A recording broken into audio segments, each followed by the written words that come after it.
ఈ ఫోటో మస్తు ముద్దుగా అనిపిస్తుంది. అమ్మవారు అట్లా ఎంత కళ్ళగా ఉంటే మన ఇల్లు అంత కడగా ఉంటది.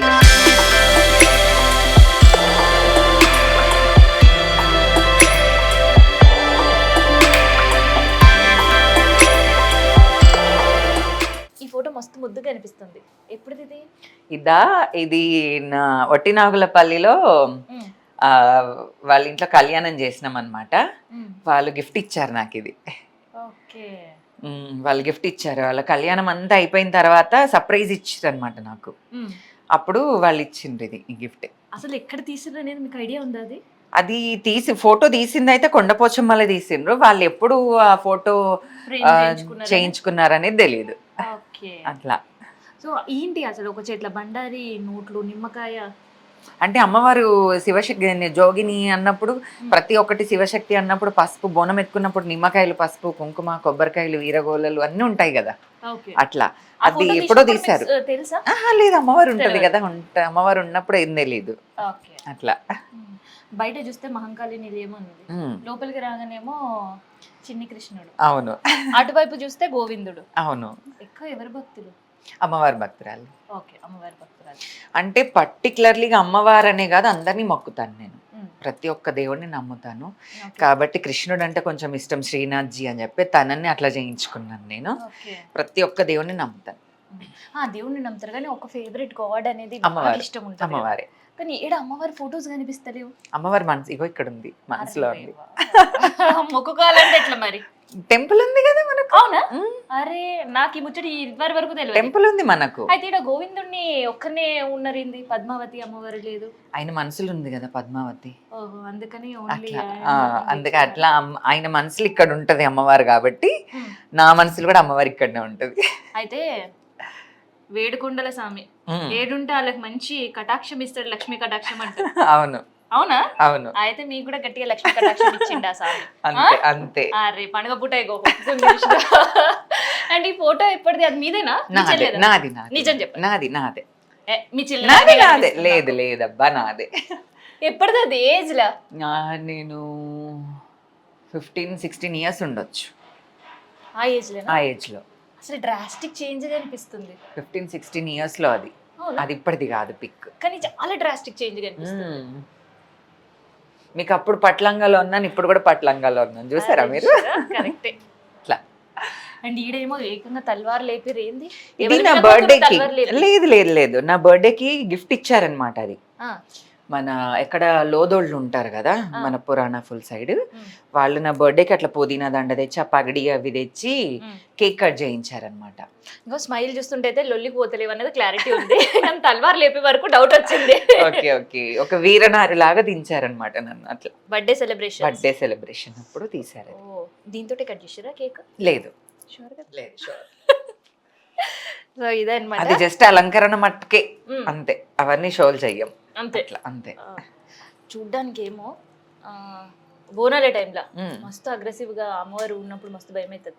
ఇంట్లో చూస్తేనేమో బుద్ధుడు చాలా ప్రశాంతంగా కూర్చొని మెడిటేషన్ ఏమైనా చేస్తారా? లేదు లేదు లేదు, మెడిటేషన్ చేసే అంత టైం ఎక్కడిది చెప్పండి. వచ్చేవాళ్ళు భక్తులు వస్తూనే ఉంటారు, మాట్లాడుతూనే ఉంటారు, వాళ్ళ ఫోన్ కాల్స్ వస్తూనే ఉంటాయి. వాళ్ళతో డే అంతా వాళ్ళతో మాట్లాడడము, వాళ్ళతో చెప్పడము అవే సరిపోతుంటాయి. పూజలు ఇవే సరిపోతుంటాయి. ఇంకా మెడిటేషన్ చేసే అంత టైం అయితే దొరకదు. సో మరి బుద్ధుడు ఎవరైనా గిఫ్ట్ ఇచ్చారా? గిఫ్ట్ ఇచ్చారు. అది. సో భగవద్గీత చదువుతాను. ఏంటనంటే నా కాన్సెప్ట్ ఏంటనంటే ప్రతి ఒక్కరింట్లో, అంటే ప్రతి ఒక్క ముస్లిం ఇంట్లో ఒక ఖురాన్ అనేది ఉంటుంది, ప్రతి ఒక్క క్రిస్టియన్ ఇంట్లో ఒక బైబిల్ ఉంటుంది. కానీ మన హిందుత్వంలో మన ఇళ్ళల్లో ఒక భగవద్గీత నాకు కనిపించదు. ఉండాలి అని నేను అనుకుంటాను. ఉండాలి కదా, ఫస్ట్ మీరు పెట్టుకొని తర్వాత చెప్పాలి. ఓకే. కానీ ఖచ్చితంగా మాత్రమైతే ఉంటది. అది నేను సొంతంగా కొనుక్కొచ్చుకున్నాను, ఎవరు నాకు గిఫ్ట్ ఇవ్వలేదు. నేను అనుకున్నాను అనమాట. అది కొన్నేళ్ళు అయ్యింది అది తెచ్చుకొచ్చి కూడా. నేను ఎందుకనంటే అది దేవుడి గదిలో, పూజ గదిలో పెట్టాలి అది ఇదని అంటారు. కానీ ఈ హాల్లో ఎందుకు పెట్టినానంటే అందరికి తెలవాలి, వచ్చిన వాళ్ళకి తెలవాలి. ఆహా, షో పీస్ కాదది. ఎందుకంటే దానివల్ల ఏదో మనం నేర్చుకోవాలి. భగవద్గీత వల్ల మనం ఏదో నేర్చుకునేటివి చాలా ఉన్నాయి. దేవుడు చెప్పిన విషయాలు ఇంకా చాలా ఉన్నాయి. మనం ఏదో కొంతమంది ఏమనుకుంటారంటే చనిపోయినప్పుడే భగవద్గీత వింటాము చేస్తాము అని అంటారు, కానీ ఇది రాంగ్. కాబట్టి కాదు, జీవితం బ్రతికున్నంత కాలం కూడా ఎలా ఉండాలి, ఏంటి, ఎట్లా బ్రతకాలి, ఎట్లా ఏ దేవుడు ఎట్లా ఏంటి అనేది ప్రతి ఒక్కటి సారాంశం అందులో ఉంది భగవద్గీతలో. అది తెలుసుకుంటే మనకు తెలుస్తుంది, మన లైఫ్ అనేది మనకు తెలుస్తుంది. అందుకని అంత పీస్ఫుల్ ఉంటారు కదా ఎప్పుడు ఇట్లా స్మైల్ చూసారు ఇప్పుడు కూడా నవ్వుతారు. సో భగవద్గీత ముచ్చట బాగానే ఉంది, కానీ మరి అమ్మవారిని ఒకసారి చూపిస్తారా మాకు కూడా? వెళ్దాం పదండి. సో అసలు ఇదే వైష్ణవి వాళ్ళ ఇంట్లో అమ్మవారు ఉంది అన్న సంగతి అయితే నాకైతే ఎరకలేదు. సో ప్రతి వాళ్ళ ఇంట్లో దేవుడి గుడి ఉంటుంది. సో వీళ్ళు ఇంకా చాలా పవిత్రంగా ఉంటుంది అక్క వాళ్ళ ఇంట్లో అని నాకు ఎరకనే. కాకపోతే ఏకంగా గుడే ఉంది అన్న ముచ్చట నాకు నిజంగా తెలియదు ఇప్పుడు చెప్పే వరకు కూడా. సో ఒక్కసారి మనం అమ్మవారిని దర్శనం చేసుకుందాం. అందుకనే మహంకాళి నిలయం అని పెట్టిరా బయట. అవును, అమ్మవారు కటాక్షంతోనే నేను ఇంతవరకు వచ్చాను. అమ్మవారి ఆమె దయ ఉండేపట్టుకే నేను ఇక్కడ వరకు ఉన్నాను నేను. కాబట్టి ఖచ్చితంగా అమ్మవారికి ఎవ్వరి పేరు వద్దు. అమ్మ మహంకాళి నిలయం అంటే అమ్మవారి నిలయం అని అంటే, ఎందుకంటే భక్తులు వస్తుంటారు చేస్తుంటారు. ఇది ఒక ఇల్లు లాగా ఎవరు భావించొద్దు. ఇది ఒక గుడి లాగానే, ఒక అమ్మవారి టెంపుల్ లాగానే భావించాలి. కాబట్టి నేను అట్లా మహంకాళి నిలయం అని పెట్టాను. ఇక మహంకాళి తల్లిని మనం కూడా అందరం దర్శనం చేసుకుందాం పారి. అబ్బా, గుడిలో అయితే అమ్మవారు ఎట్లుంటుందో అచ్చం అట్లే కానొస్తుంది. కానీ ఇక్కడ అమ్మవారు ఎందుకో మస్తు శాంతి స్వరూపినిగా కనిపిస్తుంది. ఏందో ఆ ముచ్చట నాకు కూడా ఎరకలేదు. అసలు మీరేమో చెప్పుడు మహంకాళి అమ్మవారు అని చెప్తున్నారు, కానీ చూస్తుంటే ఎంత శాంతి స్వరూపినిగా కనిపిస్తుంది అంటే, ఒక సరస్వతి మాత, లక్ష్మి అమ్మవారు చూస్తే ఎంత శాంతంగా కనిపిస్తుందో అంత శాంతంగా కనిపిస్తుంది. ఎందుకనంటే మహంకాళి అమ్మవారు అని అంటేనే అసలు ఉగ్రరూపిణి. అవును, ఆమె ఉగ్రానికి మనం ప్రజలం అనేది ఎవరైనా తట్టుకోలేము. మనం అమ్మవారి ఆ చూపు కూడా మనం తట్టుకోలేం. కాబట్టి మహంకాళమ్మ అనే అమ్మవారిని మనం శాంతంగా ప్రతిష్టాపించుకున్నాం అనమాట. అట్లా భద్రకాళిలాగా నాలుకలు తీసి కానీ కాళీమాతలాగా అట్లా ప్రతిష్టాపన చేయలేదు. అమ్మవారిని మాత్రం మన ఇంట్లో మనం శాంత రూపిణిగానే మహంకాళి అమ్మవారిని మనం ప్రతిష్టాపన చేసుకున్నాం.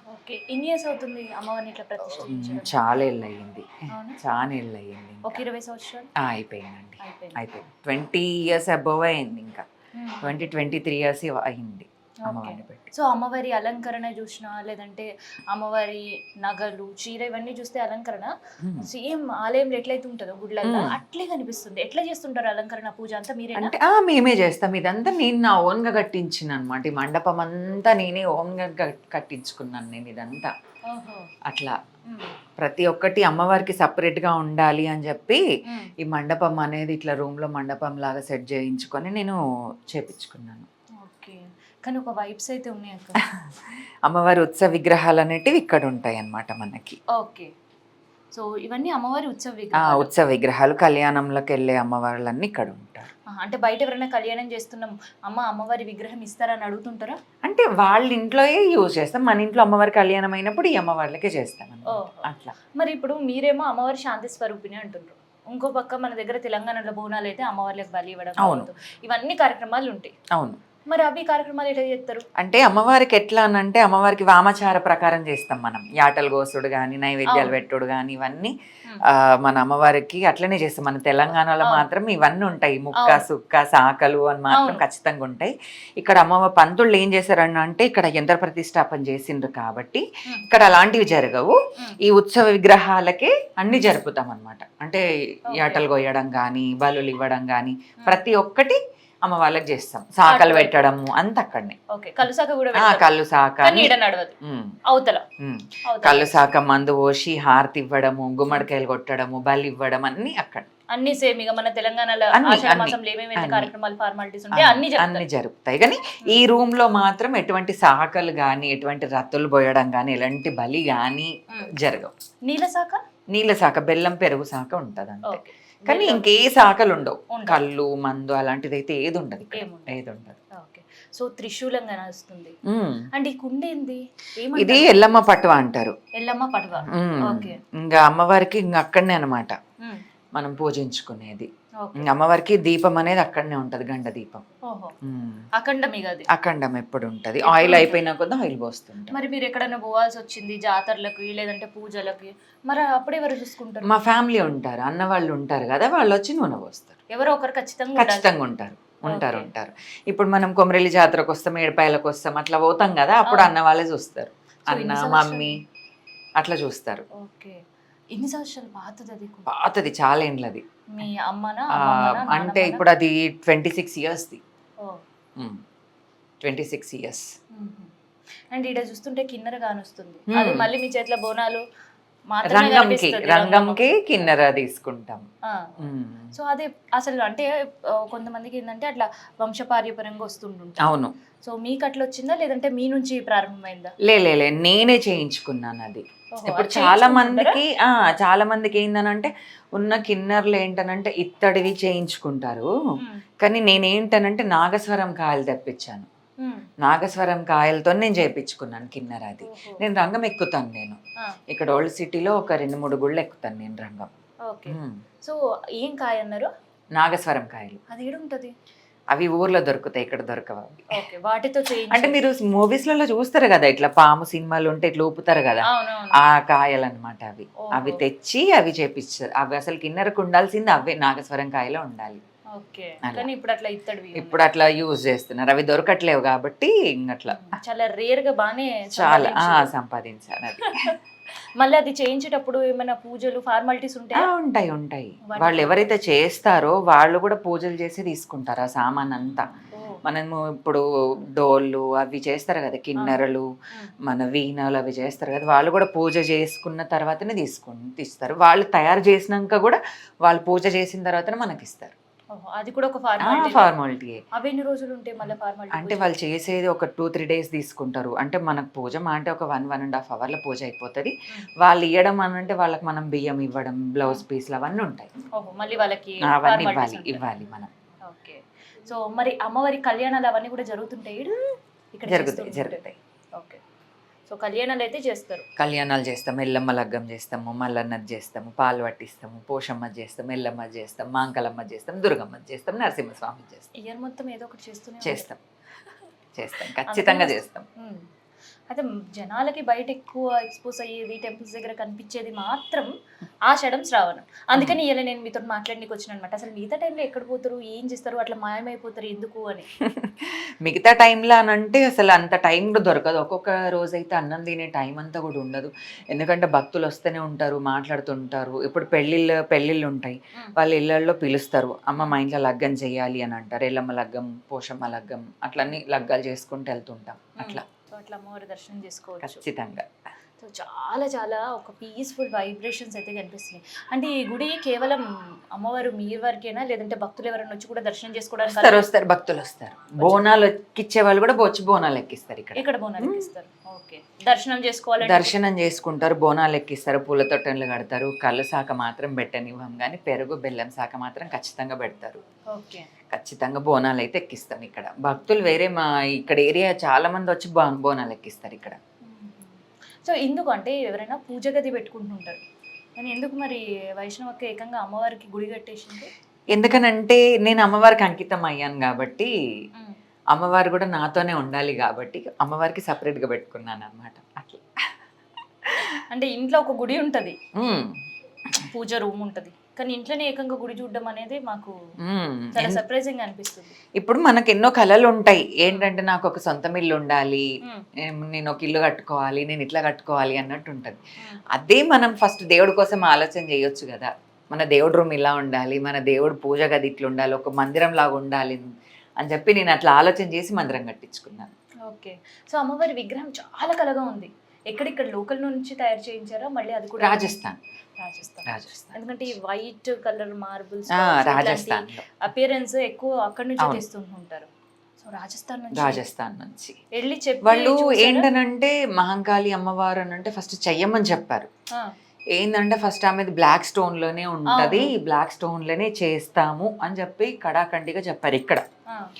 సరే మరి అమ్మవారు మాకు శాంతరూపిణిగా కావాలి, మాకు ఇట్లా అని చెప్పేసి ఓన్గా తయారు చేయించుకున్నాను అనమాట నేను. అమ్మవారు అట్లా ఎంత కళ్ళగా ఉంటే మన ఇల్లు అంత కడగా ఉంటుంది, ఎంత అమ్మవారు స్మైలీగా ఉంటే మన ఇల్లు అంత ప్రశాంతంగా ఉంటుంది అని చెప్పి అట్లా శాంతరూపిణిగా పెట్టుకున్నాను అమ్మవారిని నేను. సో అందుకనే చాలా స్పెషల్గా కనిపిస్తుంది. చాలా చాలా స్పెషల్గా ఉందమ్మ.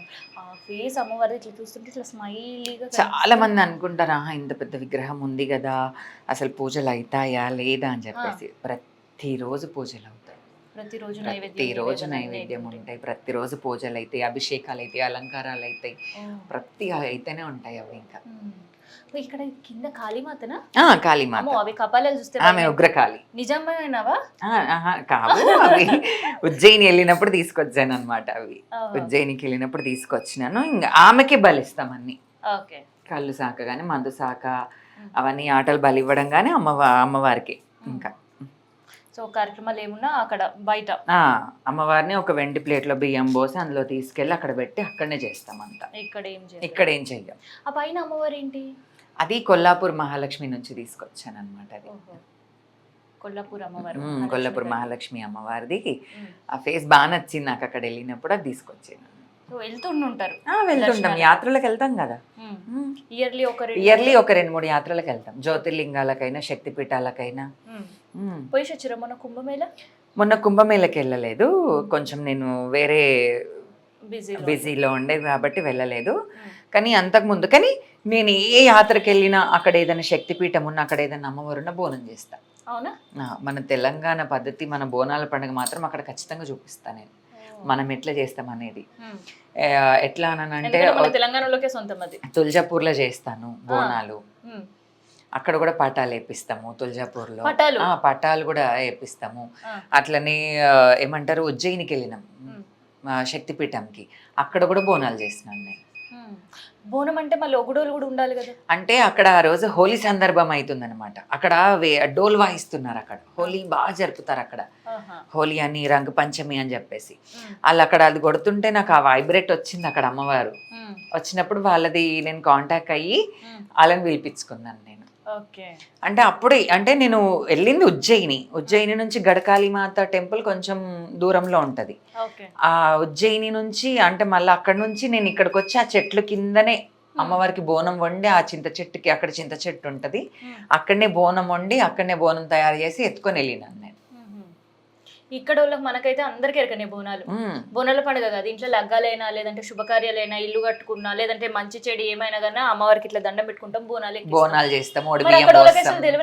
తెలియదు, ఆశ్చర్యపోయారా? అసలు వాళ్ళకి ఫస్ట్ టైం అని చెప్పారు వాళ్ళు. చూసుడు బోనాలు, ఓడి బియ్యాలు, అసలు ఇట్లా బియ్యం పోసరా, ఇట్లా చేస్తారా, కుడుకలు పెడతారా, ఇవన్నీ ఉంటాయా అని అంటే అవన్నీ ఉంటాయి. మా సాంప్రదాయం, మా తెలంగాణలో కల్చర్లో ఖచ్చితంగా ఉంటాయి. ప్రతి ఇంటికి అంటే ప్రతి ఇంటి ఆడబిడ్డకి ఎట్లనైతే బియ్యం పోస్తామో, అమ్మవారు కూడా మాకు ఆడబిడ్డ లాంటిదే కాబట్టి అమ్మవారు కూడా ఖచ్చితంగా బియ్యం పోస్తాము, ఒడి నింపుతామని ఒడి బియ్యం పోసినాము, బోనం చేసినాము. మరి అక్కడ అర్చకుల లోపల, ఇక్కడ మన గుడ్లలో మనం అమ్మవారికి తీసుకపోతే మొక్కుకొని మరి చాలా భక్తితో చేస్తుంటారు పంతులు. మరి అక్కడ అసలే తెలియదు కదా, పంతులు ఏమన్నారని అంటే, మీరు తెచ్చారు కదా, మీరే వచ్చి ఎక్కియండి అని చెప్పారు. మాకు తెలియదు. నేనే గర్భగుళ్ళకి వెళ్ళినాను, గర్భగుళ్ళకి వెళ్ళి నేనే బోనం ఎక్కించినాను. నేను ఒడిబియ్యం నేనే పోసినాను. ఆ రోజు మార్నింగ్ అభిషేకం చేసినాను నా చేతులతోనే అమ్మవారికి, మాంకాళి అమ్మవారికి అక్కడ ఉజ్జయినిలో బోనం ఎక్కించినాను నా చేతులతో నుంచి, నా చేతుల నుంచి ఒడిబియ్యం పోసినాను అమ్మవారికి. సో అక్కడ కూడా మన సాంప్రదాయం ఏందో చూపించినారు. ఆ టెంపుల్ వాళ్ళు కూడా వాళ్ళ ఇన్స్టాగ్రామ్ లో కూడా పోస్ట్ చేసుకున్నారు ఇవన్నీ. సూపర్. అక్కడ అయితే మొత్తం షాక్ అయిపోయారు. ఏంటంటే మెయిన్ హారతి టైం అవుతుంది 12 o'clock, ఆ టైంకే మేము బోనం తీసాం. అక్కడ ఉన్న పబ్లిక్ అందరూ, అక్కడ అమ్మవారికి దర్శనం కోసం వచ్చే వాళ్ళు మాత్రం చాలా మంది. ఇది అక్కడికి కొంతమంది ఏంటంటే తెలంగాణ వాళ్ళు కూడా వచ్చారు. వాళ్ళు అసలు చాలా అంటే చాలా అన్నారు, అబ్బా అమ్మ ఇక్కడికి కూడా వచ్చి మీరు బోనాలు చేసిర్రు అని అంటే అసలు ఎంత గ్రేట్ అని చెప్పి ఒప్పుకున్నారు అక్కడ మాత్రం. మరి గ్రేటా ఎక్కడో తెలియని వాళ్ళు కూడా మళ్ళీ మన బోనం ఏంటంటే మనం అమ్మవారికి బోనం అంటే భోజనం కదా, అట్లా మనం బోనం ఎక్కియాలి, అమ్మవారికి అన్నం పెట్టాలి మనం అని చెప్పి ఖచ్చితంగా మనం ఏదో ఒకటి చేయాలని చెప్పి బోనం చేసేసినాడు. సూపర్. సో అట్లా మొత్తం దర్శనం బోనం రెండు ఓడి బియ్యము, దర్శనము, బోనము, అభిషేకం అన్ని జరిగినాయి. ఇప్పుడైతే అమ్మవారిని చాలా శాంత స్వరూపినిగా దర్శనం చేసుకున్నాం. ఇక మీరు అన్నట్టు నవరాత్రుల్లో కూడా వచ్చి చూద్దాం. ఓకే, అమ్మవారి రండి ఖచ్చితంగా రండి. ఇక మీరు కూడా అందరూ మహంకాళి తల్లిని ఎన్నడూ ఇట్లా శాంతి స్వరూపినిగా చూసుండరేమో. హైదరాబాద్లో అయితే చాలా చాలా చాలా అరుదు. ఇక ఒక్కసారి అందరం కలిసి అమ్మవారి దర్శనం చేసుకుందాం. మహంకాళి మాతాకు జై అన్నమాట. ఇగో ఇక్కడతోటి మనం గుడి అమ్మవారి దర్శనం చేసుకున్నాం కదా, ఇక ఏం ముచ్చట్లు చెప్తుందో చూద్దాం. మరి వైష్ణవక్క అమ్మవారి నైవేద్యం పెట్టిందంటే నాకు షాక్ అయింది. ఏదో చిన్న ఇంట్లో పూజ రూమ్ ఉంది అనుకున్నా, ఏకంగా గుళ్ళనే పెట్టింది అనేది ఇప్పుడు అర్థమైంది అనమాట. సో ఎవరైనా భక్తులు వస్తూ పోతూ ఉంటుంటారు కదా? వస్తారు భక్తులు వస్తుంటారు, మాట్లాడతారు, వాళ్ళకున్న కష్టాలు ఏంటివో చెప్తుంటారు, ప్రతి ఒక్కటి జరుగుతుంటాయి. ఓకే. సో ఇది కిచెనా? ఇది కిచెన్, ఓపెన్ కిచెన్. సో కొంచెం ఈ రోజు పండుగ కాబట్టి కొంచెం అంత సందడిగా ఉంది కాబట్టి ఇట్లా ఉంటది. ఇది kitchen, open kitchen. Okay. So ఈ బాతు బొమ్మలు ముద్దుగుంది. ఎడికింద ఇచ్చారు? ఇవి మన తూర్పు బజార్ నుంచి తీసుకొచ్చినాం. తూర్పు బజార్, అరే మన ఈయనే దొరుకుతాయి. ఇక్కడనే అన్ని ఇక్కడనే, మన తెలంగాణలో దొరకదు అనే వస్తువు ఉండదు. మన హైదరాబాద్ లో ప్రతి ఒక్క రాష్ట్రం నుంచి వచ్చి ఇక్కడ బ్రతుకుతారు. ఎందుకనంటే ప్రతి ఒక్కరు దొరుకుతాయి ఇక్కడ, మనకు అన్ని దొరుకుతాయి. ఏది ఇట్లా చెయ్యి పెడితే దొరకని వస్తువు ఉండదు ఇక్కడ. అట్లా మనమే పోయి ఎంచుకొని మనకి నచ్చింది తెచ్చుకోవాలి. అంటే మనకు ఉంటది కదా, ఇట్లా మన ఇల్లు ఇట్లా ఉండాలి, ఇట్లా డెకరేషన్ ఇట్లా చేసుకోవాలి ఇట్లా అని చెప్పి అట్లా చాలా కష్టపడ్డా నేను దీనికైతే. నా ఓన్ గా నేను తిరిగి నేను తెచ్చుకున్నాను. చాలా ముద్దుగున్నాయి. ఇప్పుడు ఎగురుతూనే ఉంటాయి అట్లా. సో అసలు ఏం కాన్సెప్ట్ అనుకున్నారు? ఎందుకు ఈ హంసలు పెట్టడానికనంటే, హంసకి నిజాయితీగా ఉంటది. హంస పాలు నీళ్ళు కలిపితే అది ఓన్లీ వాటర్ని పాలని సపరేట్ చేస్తుంది. మన మనసు కూడా అట్లా ఉండాలి, ఒకటే విధంగా ఉండాలి, రెండు విధాలుగా మనం ఉండొద్దు అని చెప్పి ఈ హంసలను తీసుకొచ్చా.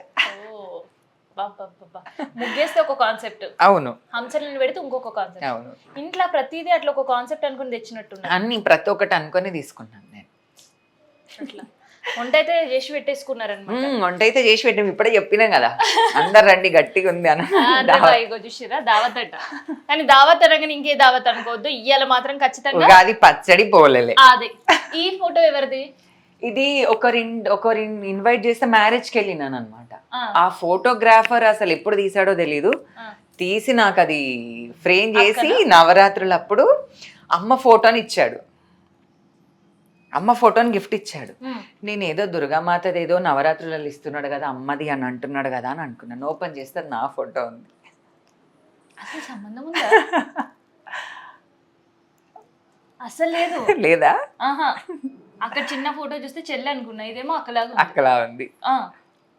అట్లా ఒక్కొక్క విధంగా మనం ఎప్పుడు ఒకటేలాగా ఉండొద్దని చెప్పి, అంటే మనం ఎప్పుడు హెల్దీగా ఉండాలి, మనం ఆరోగ్యంగా ఉండాలని చెప్పేసి అప్పుడప్పుడు అట్లా చేంజెస్ వస్తుంటాయి బాడీలో. చేసుకోవాలి కూడా. అండ్ ఇక్కడ చూస్తుంటే నాకు తెలిసి కింద కూర్చొని తినడం ఇష్టమా మీకు? అవును, అందుకని ఎక్కడ కూడా డైనింగ్ టేబుల్ లేదు. నేను ఏ దేవుళ్ళగ్గాలకి వెళ్ళినా ఎక్కడికి వెళ్ళినా కింద కూర్చొనే తింటా. ఎవరైనా పెళ్ళిళ్ళలో ఏదైనా బఫ్ సిస్టమ్ అలాంటిది ఏదైనా పెట్టినా కానీ కూడా చైర్ తెప్పించుకొని తింటాను, కానీ నిలబడి మాత్రం తినాను. ఎందుకంటే ఫుడ్కి మనం మర్యాద ఇవ్వాలి కాబట్టి నేను కూర్చొనే తింటాను, కింద కూర్చొనే తింటా. ప్లస్ ఆషాఢ మాసంలో మాత్రం నేను కింద నేల మీదనే భోజనం చేస్తా. ఆషాఢ మాసం మొత్తం నేల మీదనే భోజనం కిందనే చేస్తా. ఎందుకట్లా? నాకు అది మొక్కు, అది చిన్నగా ఉన్నప్పటి నుంచి నాకు అదొక అలవాటు. అంటే మా మమ్మీ తినేవాళ్ళు, మా మమ్మీ తింటుండప్పుడు ఆషాఢ మాసంలో నేల మీదే తింటుండే, అమ్మవారికి ఒక పొద్దులు ఉండాలని. ఇప్పుడు మమ్మీ కొంచెము ఏజ్ అయింది కాబట్టి మమ్మీది నేను తీసుకున్నాను. మరి బయట ఎక్కడికైనా పోతారు? ఎక్కడికి వెళ్ళినా కానీ కూడా నేను క్యారీ చేసుకున్నా, ఇదే చేసుకొని అక్కడ సాఫ్ చేసుకొని తింటా. ఓకే. సో అందుకనేనా మీరు కూర్చొని తిన్నారు? ఓకే, ఎవరైనా చుట్టాలు పక్కాలు వచ్చినా వాళ్ళకు కూడా ఇట్లా ఈ సాపలేసే భోజనం, అందుకనే బంతి సాపలేసే భోజనం. ఏడికి తెచ్చారు ఇప్పుడు బంతి చేపలు దొరకడం అంటే మస్తు, డైనింగ్ టేబుల్ దొరకడం అంటే మస్తు ఈజీ అయిపోయింది. ఆన్లైన్ ఇట్లా బుక్ చేస్తే ఇంటికి వచ్చి పడతాయి, కానీ ఇవి చేపలు దొరకడం కష్టమే. బంతి చేపలు ఇక్కడ భక్తులు వస్తారనమాట, వాళ్ళు నేసి తీసుకొచ్చారు శ్రీశైలం నుంచి. అదే, ఎందుకంటే మాక్సిమం మనం కూర్చునే చేపలు కావచ్చు శ్రీశైలంలో, అక్కడే చాలా ఫేమస్. శ్రీశైలంలో ఈగలపెంట దోమలపెంట యువతల భక్తులు ఉంటారు, వాళ్ళు తీసుకొచ్చారు అవి. వస్తారు అన్ని శ్రీశైలం నుంచి వస్తారు. ఈగలపెంట దోమలపెంట, అచ్చంపేట, వెల్దండ, కల్వకుర్తి, ఉరుకొండపేట, నాగర్ కర్నూల్, ప్రతి ఒక్క ఏరియా నుంచి. రెండు రాష్ట్రాలు మహారాష్ట్ర నుంచి, పూనా నుంచి, ప్రతి ఒక్క అక్కడ నుంచి వస్తారు. అక్కడ నుంచి కూడా వస్తారు.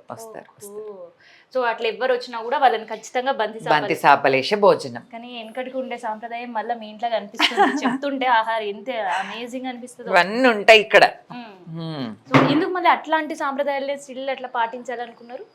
అంటే మమ్మీ వాళ్ళు డాడీ వాళ్ళు అప్పుడు నాయనమ్మలు వాళ్ళు వీళ్ళు ఉన్నప్పుడు నేను ఇవే అలవాటుకు ఎక్కువ అలవాటైంది నాకు. ఇప్పుడు ఎవరైనా ఇంటికి వెళ్ళినా కానీ కూడా డైనింగ్ టేబుల్ మీద ఉన్నా కానీ కూడా నేను వడ్డించుకొని కిందనే కూర్చొని తింటాను, కానీ డైనింగ్ టేబుల్ మీద మాత్రం తిన్నాను. ఇష్టం ఉండదు. ఓకే, మీకంటే ఇష్టం ఉండదు. మనం చుట్టూ ఉండే వాళ్ళకి ఇష్టం ఉంటే వాళ్ళకి మొహమాటంగా కూర్చొని తినాల్సి అది వాళ్ళ ఇష్టం. ఇంకా అది నేను వద్దన్నాను. నేను ఒకటే మాట అంటాను, మీరు ఎట్లా మీకు అలవాటు అయితే అట్లా పైన కూర్చొని తినండి, నేను ఏం అట్లా ఫీల్ అవ్వనని చెప్తాను నేను. కానీ నేను మాత్రం కింద కూర్చొనే తింటాను. అయితే వస్తుంటే ఒక రూమ్ తాళమేసి ఉంది, అదేంటి? అది బెడ్రూమ్. అది బెడ్రూమ్ అది. సో మొత్తం ఇంకా అలంకరణ కంప్లీట్ అన్ని అక్కడే.